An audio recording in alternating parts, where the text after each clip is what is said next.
Well, here we are again, XFM on a Saturday. Just gone 1 o'clock, Steve, if I'm very much mistaken. But we're not here as such. We're away again, gallivanting around. We've got to do the special sort of best of again. Okay. Which we did a few weeks ago. So this is the best of the last 3 weeks. Which I think is, I think it's the best 3 weeks we've ever had. But I'd like it condensed into 2 hours. Yeah. Yeah, some great music as well in there. Yeah, there'll be some great music interspersed with fine chat that you've already heard. Yeah. Except this bit. This bit's new. We've actually, out of the kindness of our heart, we've come in last week. Yeah, yeah. And we've done a few clips just because we felt a bit guilty about shooting off. Yeah. Even now, having heard this link, I'm beginning to wonder if it was worth our time. Oh, dear. You know, I've said in the past to you, Rick, that my grandparents, so I love them dearly, but it's like for the last 30 years, they've been waiting to die. I know, It's like they just sort of, it's like, you know, the novelty wore off of life. Life in the 50s. Yeah, they got kind of bored of it. Life, in the 40s, it was brilliant. All sat around the old Joanna as the bombs fell, singing. They loved that. The 50s, you know, that was great as well, because that was the post-war years. It was, you know, it was a bit tight in the pocket, but it was all right. Everyone pulled together. And then the 60s came along, all the crazy music, the funny hair. Let's stay in bed. Exactly. They basically stayed in bed. And it was one Christmas when my grandmother said to my dad, what do you like for Christmas? What do you fancy for Christmas?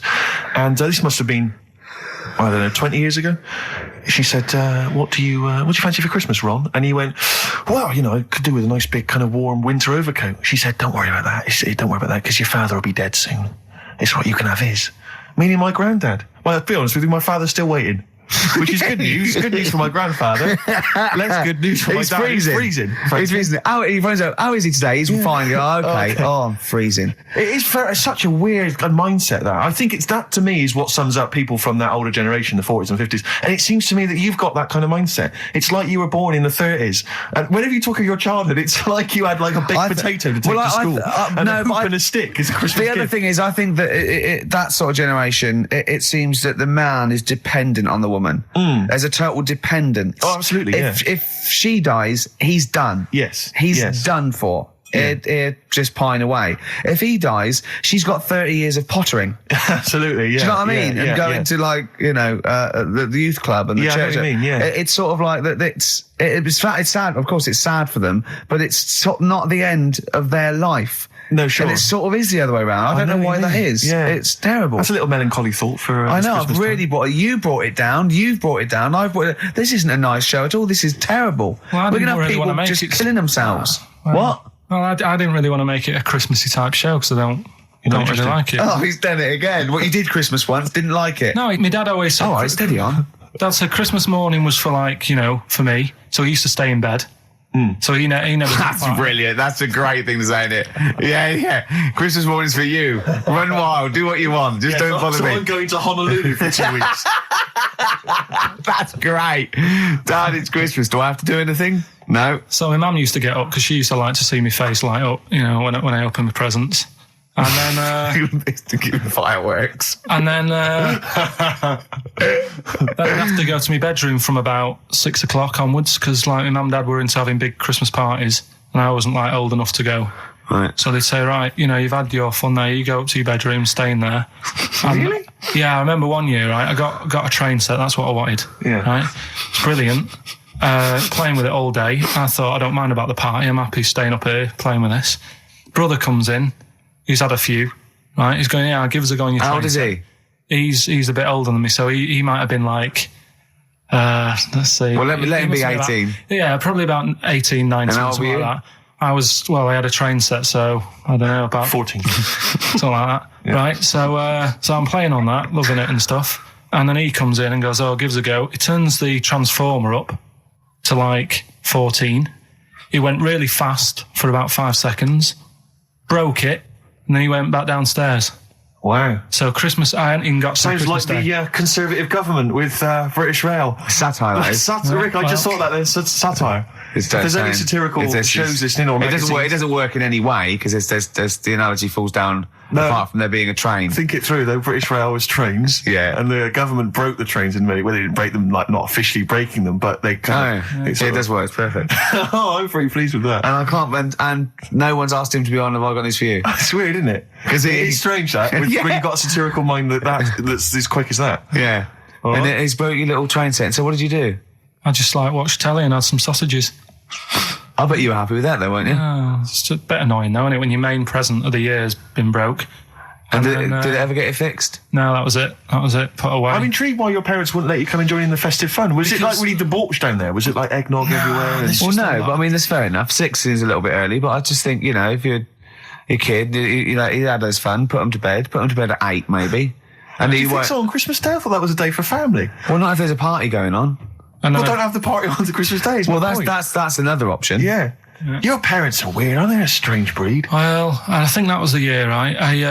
You're talking about buying presents and stuff. I think I did treat my mum to... I didn't buy my dad anything. I think that was like when I got a bit older, he used to get me dad something because he wasn't that bothered anyway. No. So, got me mum. There was a cheap shop, right? Of course. Thank God for that. Called Snips. Right?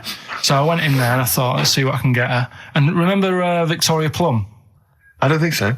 Well, it's like a fairy character. Right. And my mum's into gnomes and stuff, right? So I thought, right. She must be pleased with you then. Victoria Plum. I was thinking, is that one of the neighbours? Is it like a brandy liqueur? Do you remember Victoria Plum? Victoria Plum. Victoria Plum, yeah. It's like a little fictional sort of character, right? Okay. So I saw it. I thought, yeah, she'll love that, right? So I did my paper round, saved up for 2 weeks, right? Oh. Got that sorted, went to Snips, bought the Victoria Plum.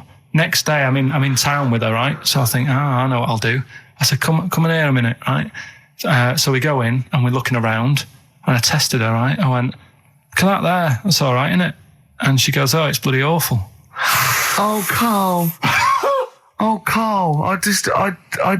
Oh, God. So then Christmas Day comes. I said, don't bother opening it. She said, no, why? I said, oh, no. Why did you still give it to her? So, well, it was too late. I'd already bought it. Oh, Carl. So she opened it and I was like, and she said, oh, that's nice. I said, why are you saying that? I said, the other day, she said, it's bloody awful. She said, oh, no, I thought you were pointing at something else. Oh, no. So that's why I don't get anyone anything anymore. Oh, God. Play record. Oh, God. Oh. XFM 104.9. We're not here. This next clip is one of my favourite clips. Look, it needs no introduction. Here it is. Something else we're giving away. Go on. The Shining. It's just more throwing away, isn't it? Once again, is it on video? Once again, it's on VHS. Just because you buy it out of your own money, Carl, stop being so mean. And I want to watch it tonight because it's one of those films that... So you're going to watch this video and then you're going to send it to someone as a prize? Yeah, it's one of them films that... Sorry, what you just said yes to that without blinking. Oh, yeah. You don't think, like, Les Dennis doesn't have a quick go in the car on Family Fortune before he gives it away? It costs Jim Bowen has a go at those his and her towel racks. It costs $5.99, Carl. Okay, this is Carl in the classic The Shining. And what's the question? Well, we might ask that afterwards. Okay, then. Fine. Still trying to write the book then? Yeah? Yes. Good. Funny, someone told me the other day, weird thing about a typewriter, the top row of letters, the longest word you can write is typewriter. I'll just show you. That's weird, isn't it? It's just the typewriter being... You're not in the mood, are you? You're in one of those grouchy moods again, like you get into when you're writing. I'm not being grouchy. I just want to finish my work. Yeah, just being a bit funny, a bit offhand and that. Let me explain something to you. Go on. Whenever you come in here and interrupt me, you're breaking my concentration. You're distracting me. And it will then take me time to get back to where I was. Understand? Yeah, but I just was coming in to try and cheer you up. If you... I'm full of ideas as well. If you're having a problem coming up with stuff, got loads of ideas you could write about. The other day I read about this airy Chinese kid. What do you want me to do about it? No, it's just that it could make a good book. Do you know what I mean? Sort of following round. That's swell. Well, I'd buy it. But if you don't want to know, we'll have to don't bother doing it. But do you know what I mean? Just airy Chinese kid. It's weird because they're not normally that airy over there. Yeah, this kid caked in it. But if you don't care, I wouldn't touch one hair on his goddamn little head. you don't have to touch any hair on his head. Like I say, he's covered. Leave the head alone if you want. Touch his hands. He's totally covered in it. But I love the little son of a bitch. Well, don't go that far. You haven't met him, but I can sort it out. I'd do anything for him. I don't think you'd expect that much. Just take him to the barbers 3 or 4 times a week. You know, he's a good little kid. In fact, I'll do it. I think I'll write a book on him. Yeah? How do you think you can handle that? Yeah. You're not too busy, are you? Well, yeah, I'm pretty busy. I've got to sort out some monkey facts for the show this Saturday, but I reckon I can still... Why don't you start right now and get out of here? All right. I will. If you're going to be like that. Couldn't borrow a pen, could I? See you later. There you Haunting. go. Haunting stuff there. Karl Pilkington in The Shining. You know, in the film, Jack Nicholson goes crazy because the suggestion is he's maybe possessed by demons that maybe are in the hotel. But, you know, if I was stranded in a desolate hotel, removed from all human contact with Karl, I'd go mental with an axe without being possessed by demons. That's more chilling to me, trying to get some work done and you keep wandering in. I'm trying to get Karl to spend a couple of days in the caravan with me, just for the head of it. And he won't. I've offered him money, won't I? I think it'd be a great laugh, wouldn't it, Karl? Oh, yeah. Great. That would be terrifying. No, I want to film it. I just want to film it. Like a little video diary. There's Karl there, he's just waking up. Well, And if I was stranded in that would be like being... I may as well be with Freddy Krueger and Jason Voorhees. That's more scary. The thing The two of is, you. Ricky doesn't mess you about as much as he messes me about. No, you see, you've given him an inch. You've given him an inch and he's taken a yard. 12:30 you got in today. In 30 minutes between 12:30 and 1. The old bin lid on the head, if you wanted to do that again. Yep. Squeezing my head, think he had a go at. And karate chop on the back of the neck. Yeah. All in 30 minutes. Yeah. Who else can say that? XFM 104.9, Ricky Gervais show with Steve Merchant. Hello there. Good. And we're not here this week. We're off jetting around the world, so we've pre-recorded these links. The time is currently somewhere between 1 and 3 o'clock. So a time check there from Steve Merchant. No problem. Yeah, and what about this weather? Isn't it warm, stroke, edit that, Karl, cold? Okay, whichever one. I'm pleased to see that the congestion charge has had some considerable effect. Had no effect. So just, wasn't that great on telly last night, the film? Yeah. I particularly enjoyed last night's EastEnders, Coronation Street, Brookside. Okay. Yeah. Ooh, those boys can rock there. That's the Guns with All Their Roses and Sweet Child of Mine. On XFM 104.9. I enjoyed that. Yeah. That was good. It rocks. I hope the audience was playing it loud like us. Yeah. Ricky Gervais, Steve Merchant, Karl Pilkington. Well, look at him yawning. How rude is that? Carl, what's wrong with you, man? Have you been up late? A little bit. Girlfriend was away, wasn't she, yesterday? Yeah, I always have a problem with that. I always have... Because you don't go to bed, do you, early? Do you know what I mean? You sort of think...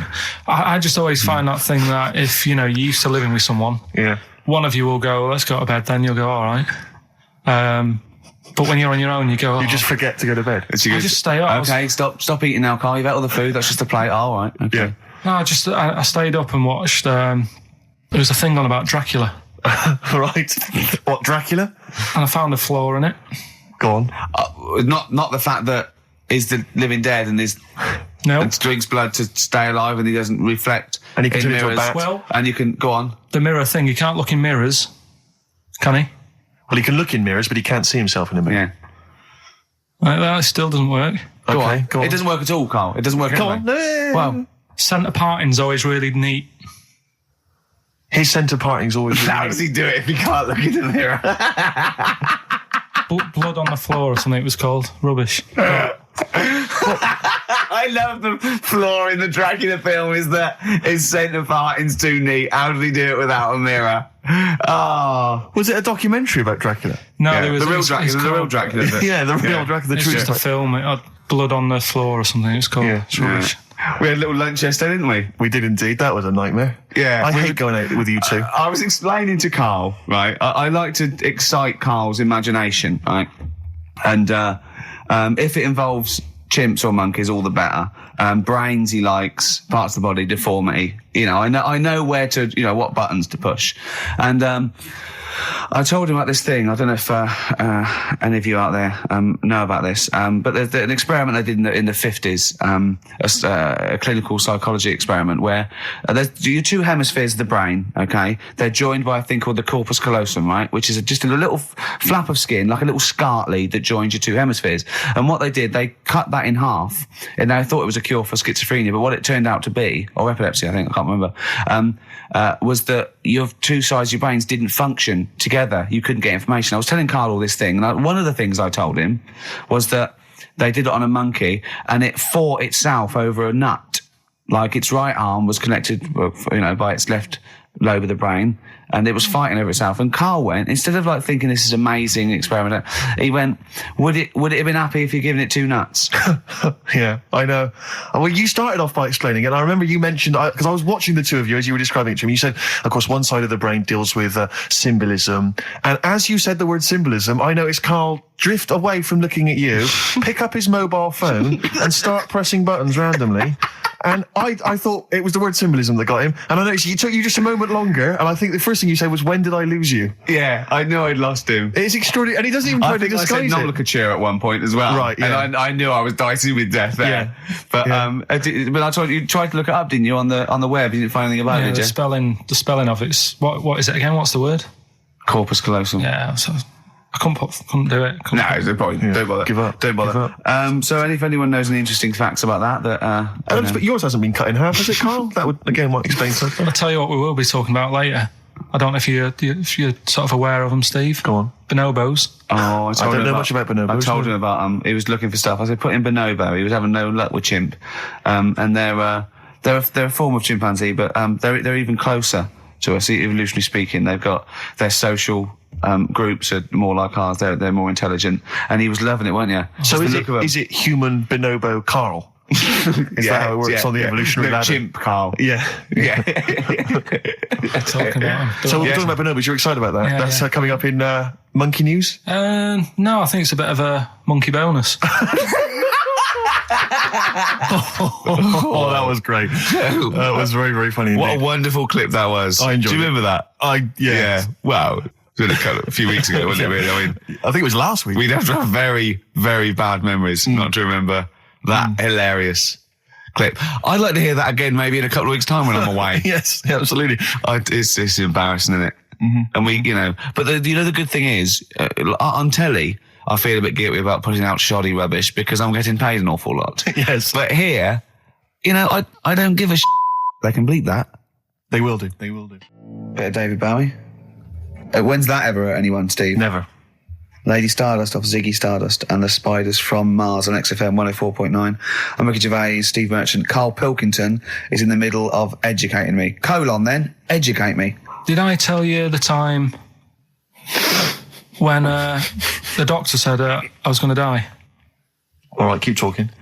Right, ages ago, must have been about 15, right? And at lunchtime there was this. We used to have a choice of stuff to do at lunchtime, right?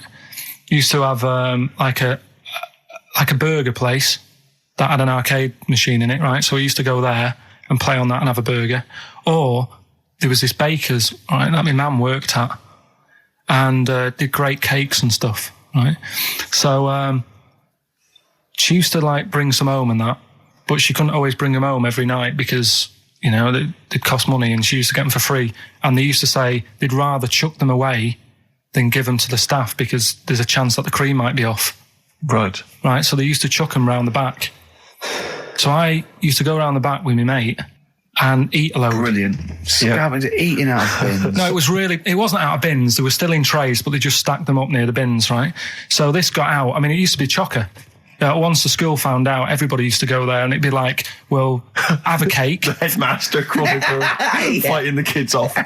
Right, so I'd have you just eat, I don't know, 6 jam donuts or something, and then you'd spend your dinner money on the arcade machine. Brilliant. Right? So it was a good afternoon, really, right?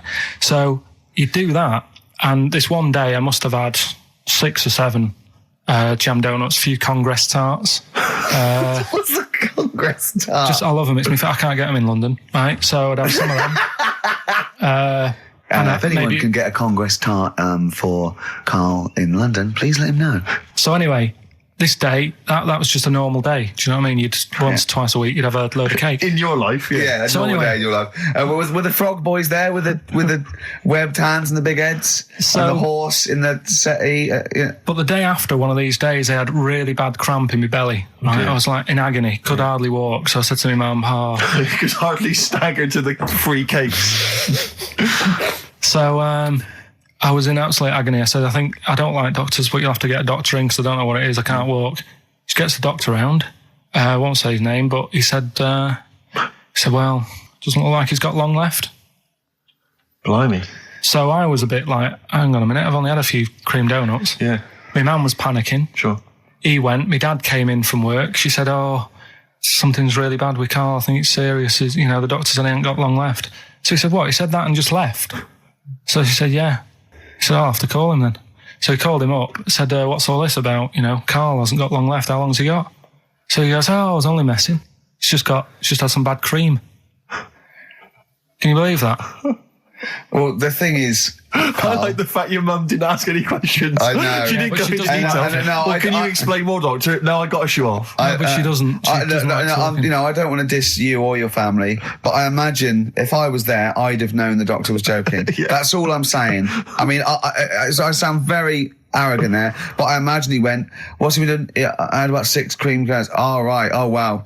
He hasn't got long to live then. I'll see you later. That's what I think the doctor did. Yeah. I just like the idea your mum just let him go. Yeah. Terrified, thinking, well, I'm not going to probe him. He's that's it then. Dad comes in. Hi, honey, I'm home. Anything happened? The doctor said Karl's going to die and then left. Did he? I'll call him. But anyway, that's why these sort of things fascinate me. So we'll move on to this next one, right, which is brilliant. Go on Dead then. short story. So, right, old woman, about 70 years old. She's normally fit and healthy and stuff. Nothing wrong with her. She's having a good life. And one day, she goes for a check to the doctors just to check herself out because she's getting on a bit. Yeah. He says, take your clothes off and that. So she does. And checks her out. Says, yeah, you're looking good. You're looking good. Turn round. He said, oh, God. He said, you got a tumour on your buttock. Right?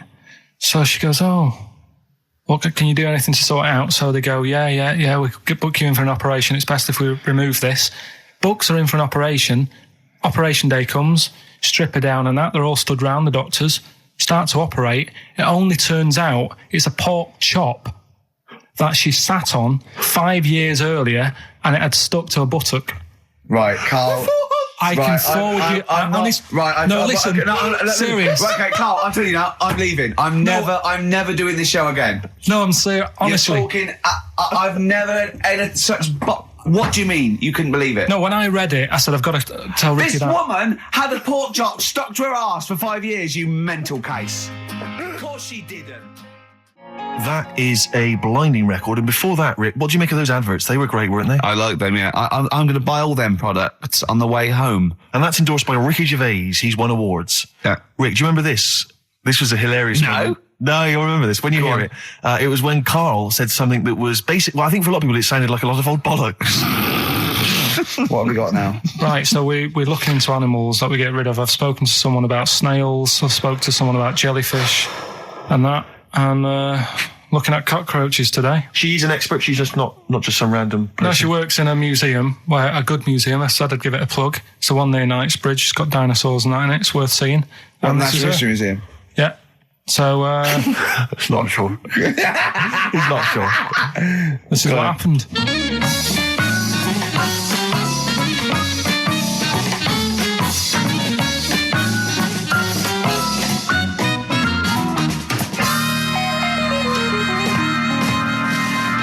Now, what I'll do, I'll tell you as much as I know, and then you can fill me in if I'm right or wrong. and then at the end of it, we'll get to the bottom of whether we need them or not. Okay. All right. So first of all, the first thing that I found out is that they have 18 knees. That's not exactly possible. They're insects, so they have 6 legs. Yeah. And a knee is usually the junction between femur and tibia. That's sort of classic human knees and every other animal knee. So with 6 legs, you can only have 6 knees. Could somebody sort of got mistaken for seeing one that was a bit double jointed? I think you're grasping at straws or something. All right. Well, we might have to come back to that one then. Okay. They can hold the breath for 40 minutes. Well, they don't do that because they don't breathe in the same way as us. They breathe through little spiracles, holes down the side of the body. So, no, they're not a very apt simile because the method of breathing is so different. What do you mean?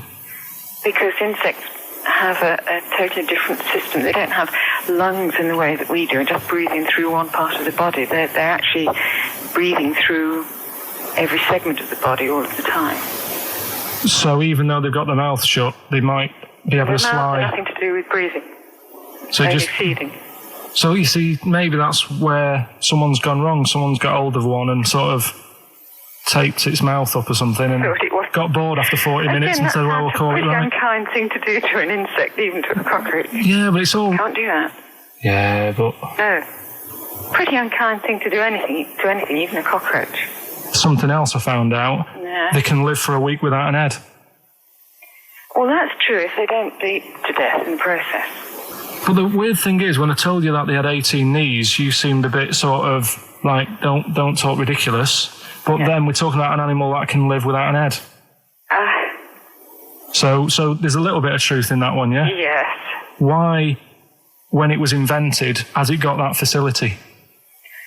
Say if someone said to humans, we could do that with humans, and, you know, if you lose your head in some accident, it gives you a bit of time to sort of go back to your family and maybe write them a note. You won't be able to have a chat, but write them a note saying it was my own fault and it was nice knowing you. Oh, well, that would be a useful facility, I agree. But cockroaches are great survivors. I mean, they've been around for over 300 million years. They're one of the most primitive insects. All right. Well, I've also... is it true that they do a lot of resting? Apparently they can sort of rest for 75% of the time.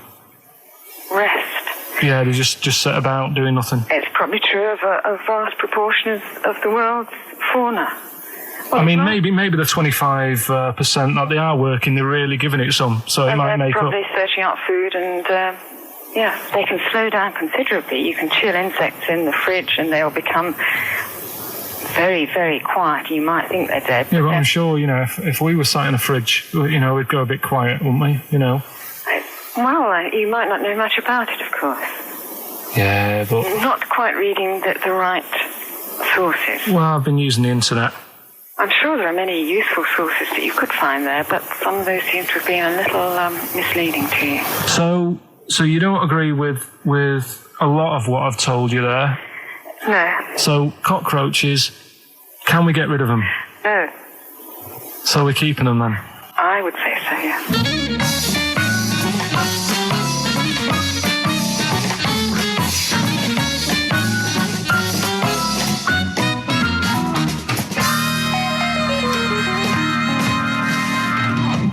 I think we should get her on more often because she sounds like she'd be a bit of an ally, really.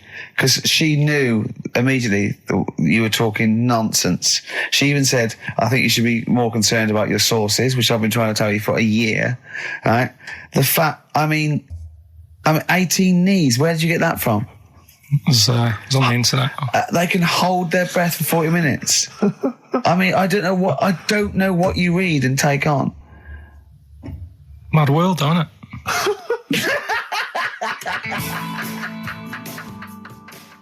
Well, if you just tuned in, it's XFM 104.9. You've got that bit right. Ricky Gervais show with me, Stephen Merchant. Hello there. Karl is actually in a little booth. We're not in the studio, you see. This is pre-recorded. We recorded this last week because we were away. And it's sort of like the best of the last 3 weeks since last time we were away when we put out the best of. Okay, what's the next one? What's the educating Ricky? I don't know. See, like I say, I was looking around and there's stuff that is interesting. Right, I was looking on the web, But there's no point. well, it's just that I found one about What's the point? about a lad who 8 years old, but he's still breastfed. Now, I don't know if you can get anything out of that. Is that what his mum said?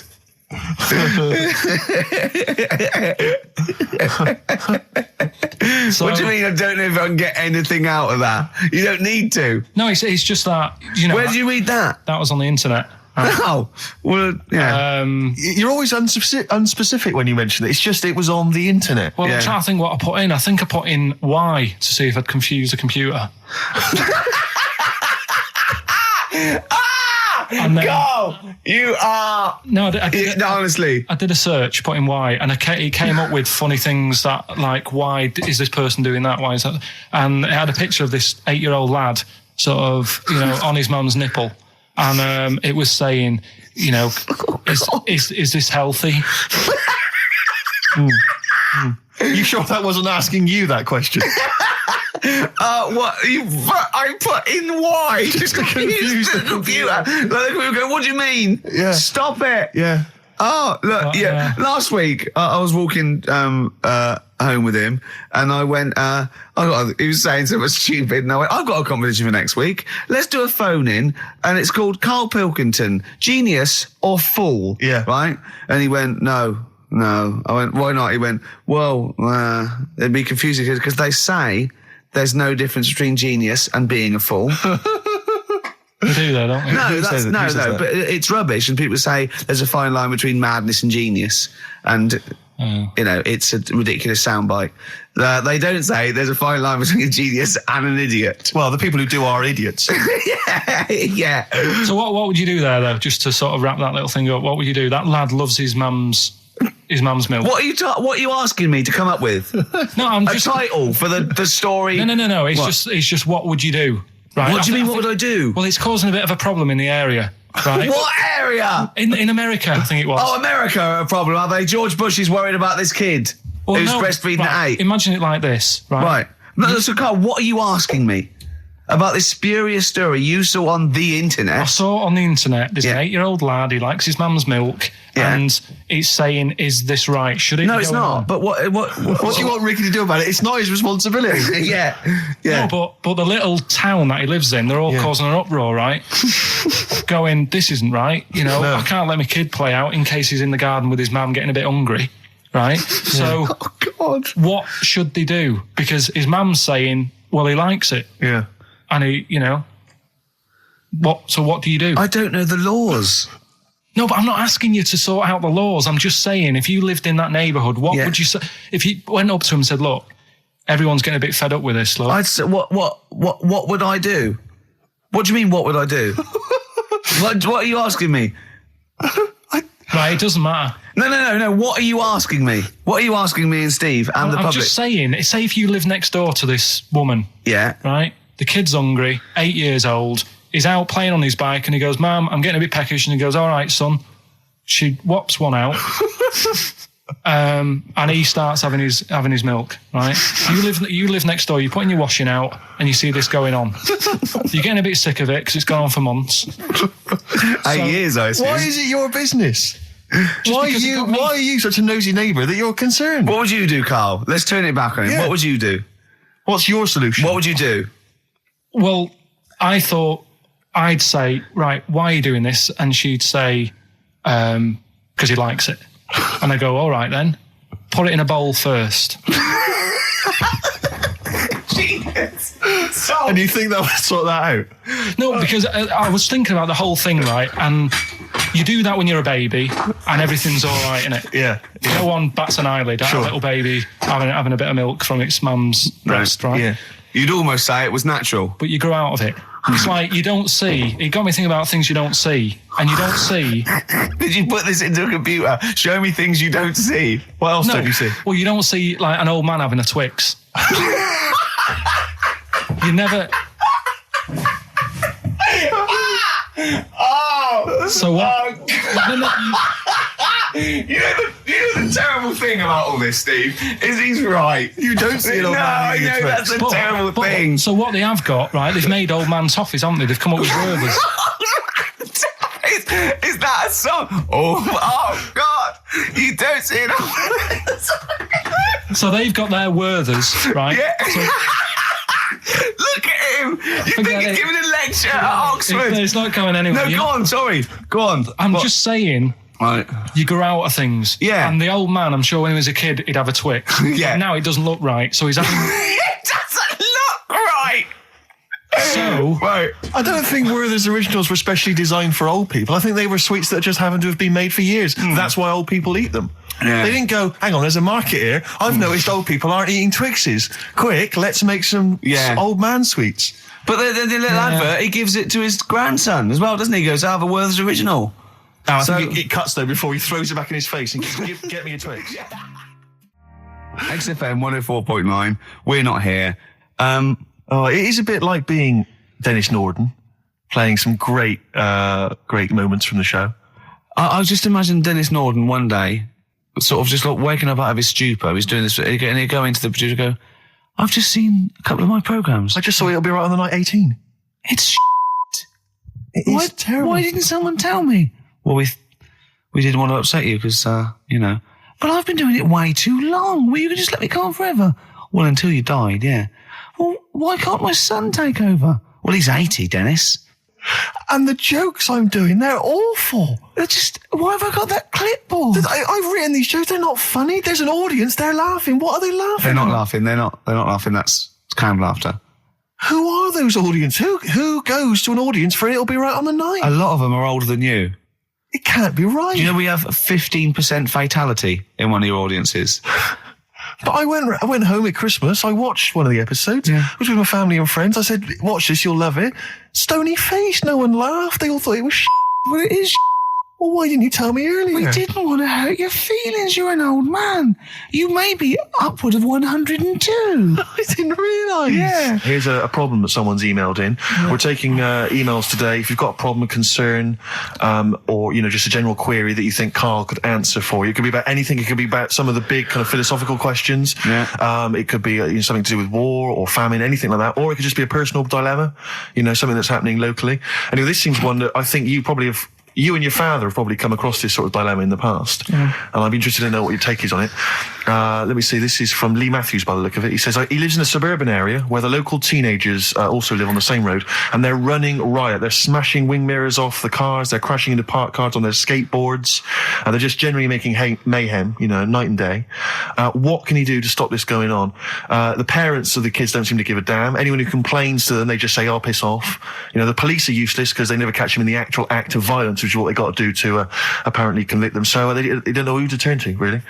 It's rather like when a little old lady went and got the A-team, It's a great, and he was dressed as an elderly Chinaman.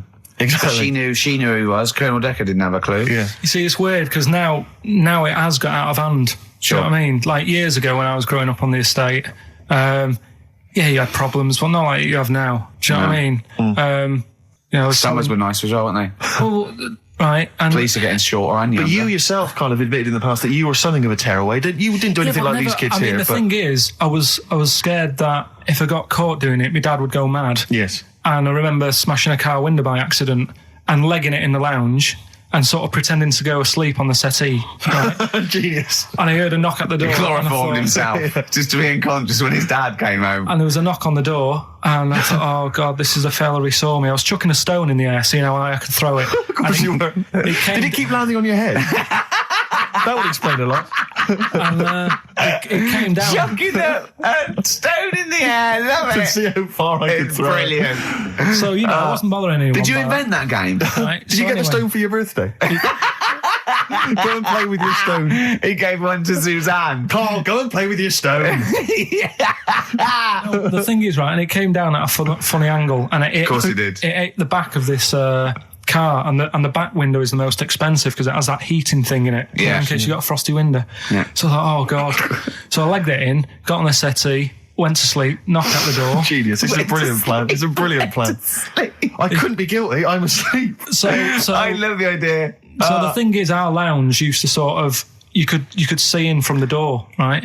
So this family who saw me do it, saw me asleep on the settee, and my mum said, "Go and get the door." And I sort of went, "What?" As if I'd been asleep. Yeah. I went to the door, like rubbing my eyes, and the fella said, "What did you run off for? I saw you." I was like, "Oh no." And I didn't see my dad. I went out. It was when he was working sort of evenings. So I went out so I didn't have to see my dad. And then the next day I came home from school, and my dad said, 45 quid.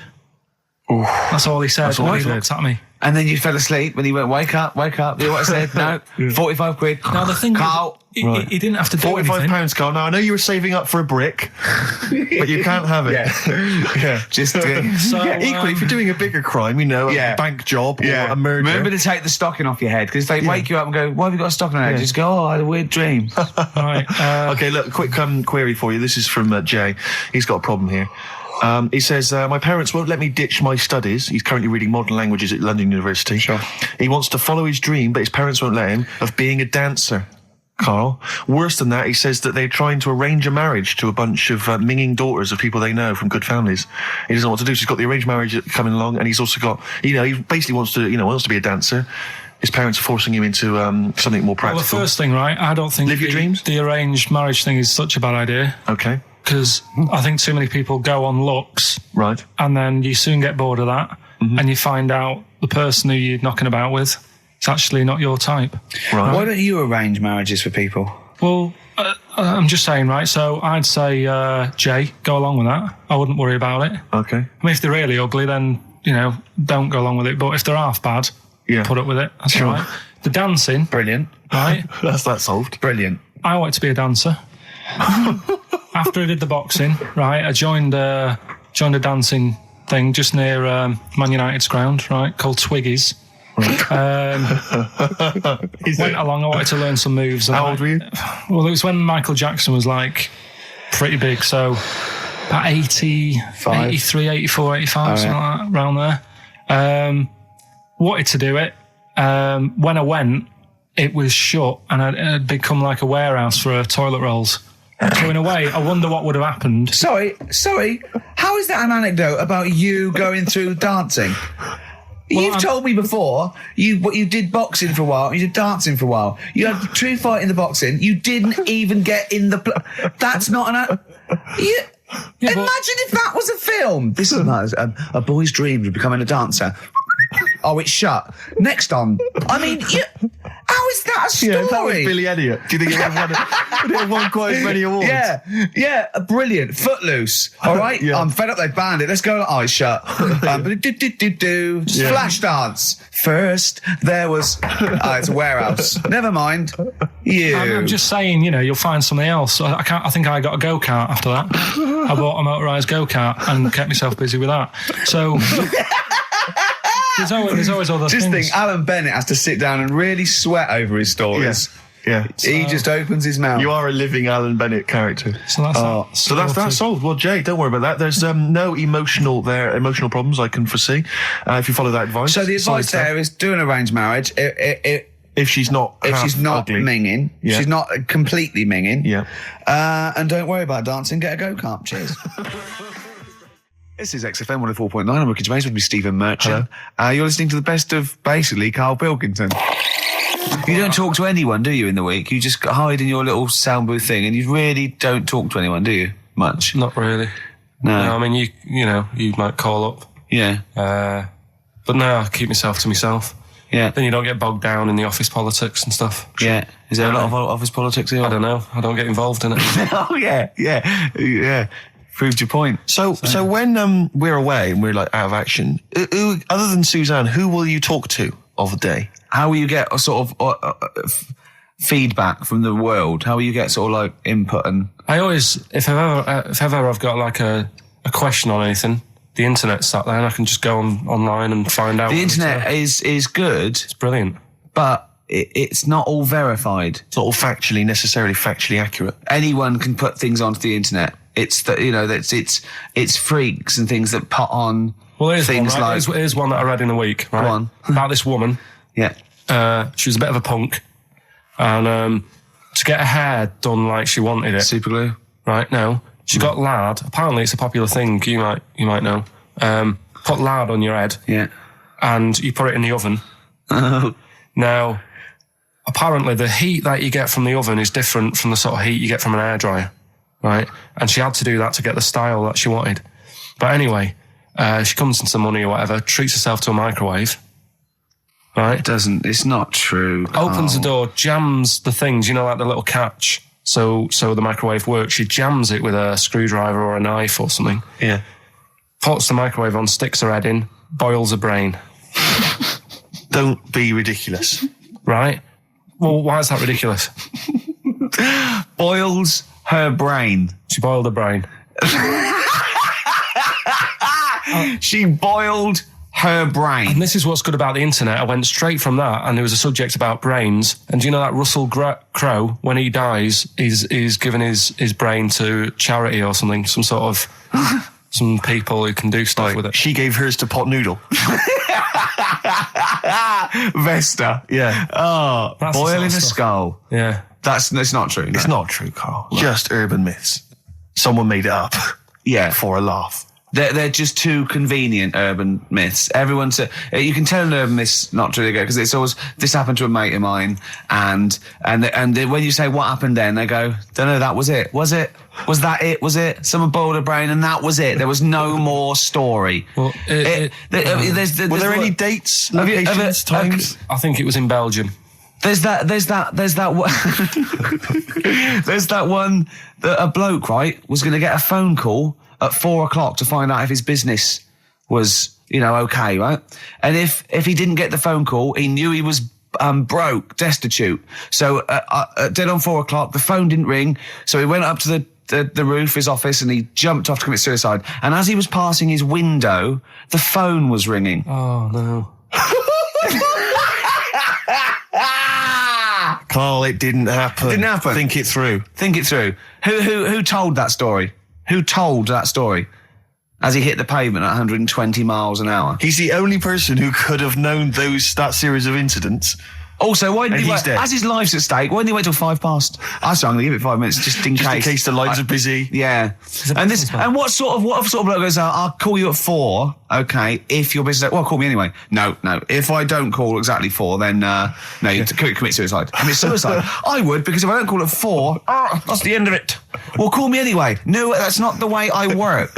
Why can't you just call me and tell me the other way? Well, I'm telling you how I do it. If you're bust, I don't call. Can't you just call to verify in case something goes wrong? What if it's engaged? It won't be engaged. Just commit suicide at 4, please. It didn't happen, Carl. The other one, right? A bloke, right? He's on a train station, and I'll tell you how I heard it. He's waiting for a cruise station, whatever, and he shits himself. As you do. And so he goes, my train's in 5 minutes. So he runs across to Millets and goes, quick, Levi's 36. The bloke just puts it in a bag. He runs onto the train. He goes into the toilet, takes his trousers and pants off. He's soiled. Yes. Throws them out of the window. I won't be needing those again. Cleans himself off. Open the bags. It's a jacket. Oh. No, it didn't happen, Carl. At what point did he go into it and go, quick, Levi's 36? And the bloke went, sorry, Levi's 36, what, a pair? No. Shall I wrap them? Them? It? Shall I wrap? Just wrap whatever it is. Do you want to look? No. I'm not looking when you're putting it in the bag, please. Right?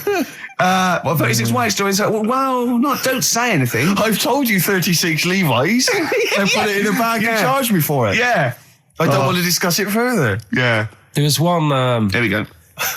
There was one about a woman whose husband died, and she had him cremated. Yeah.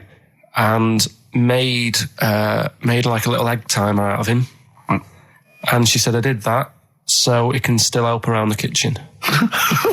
Well, that might be true. That might be a joke. That's quite sweet. That might be true. It's a true story. Again, it was all. No, not again, because the ones I just told weren't. Nor is the boiling the brains in a bag curry microwave head story true. Yeah, that's all. I'd like to play a beautiful song now by Cat Stevens called Lily White. It's lovely. A song for the lovers room? Yeah. Big Sal.